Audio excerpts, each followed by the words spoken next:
long-term veteran of Saxo Bank and represent sort of the investment part of the organization.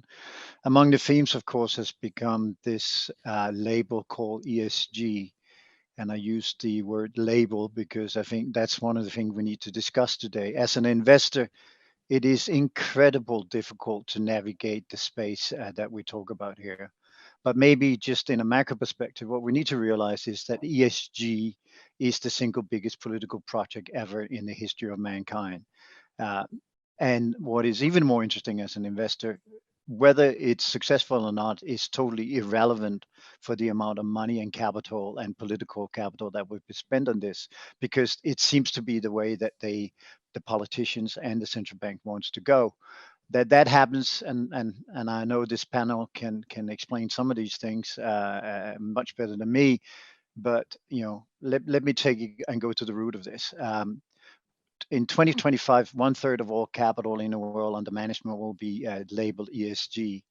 But that's an ESG label, which is very difficult to define. I just, for the sake of it, looked up the single biggest ETF of ESG. It turns out that 27% of that ETF is the FANGs, all of the computer intensive businesses of the world. And no one's going to tell me that operating cooling systems and servers is going to reduce the carbon footprint for the world.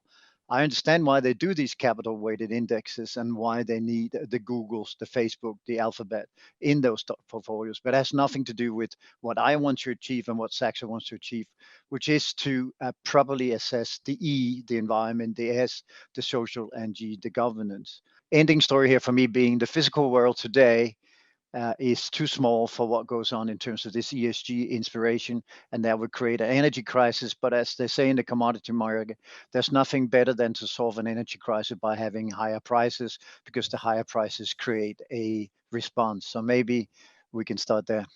If you think about carbon neutrality and zero emission, it's really what the sort of biologists and people talk is being ecocentric.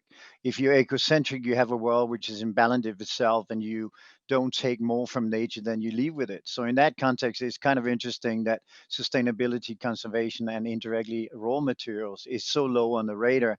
But I think the climate change and the pollution side talks to the success of social media, Greta Thunberg's and the likes, because climate change is there. As you know, I met with Vestas CEO a month ago, and they have the biggest climate database in the world with 79,000 turbines giving them second by second updates. What we need to do is to reduce the overall burden, move to an ecocentric sort of way of adapting to the world, which is not business-like, which is not ESG-like, but really is just looking at nature and adapting to that.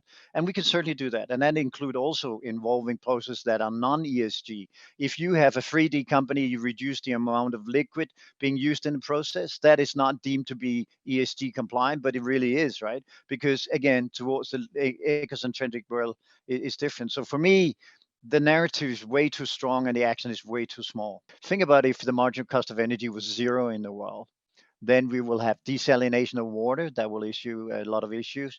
We will have ability to do vertical farming. We will have able to have computer power that is not emitting carbon emissions. So overall, we need to look at what can be done on the ESG, but we also have responsibility as investors to invest in basic research and move up the ladder in terms of the ability of finding sources not yet available, but in process. How do you see the way forward? And what is your final advice to us?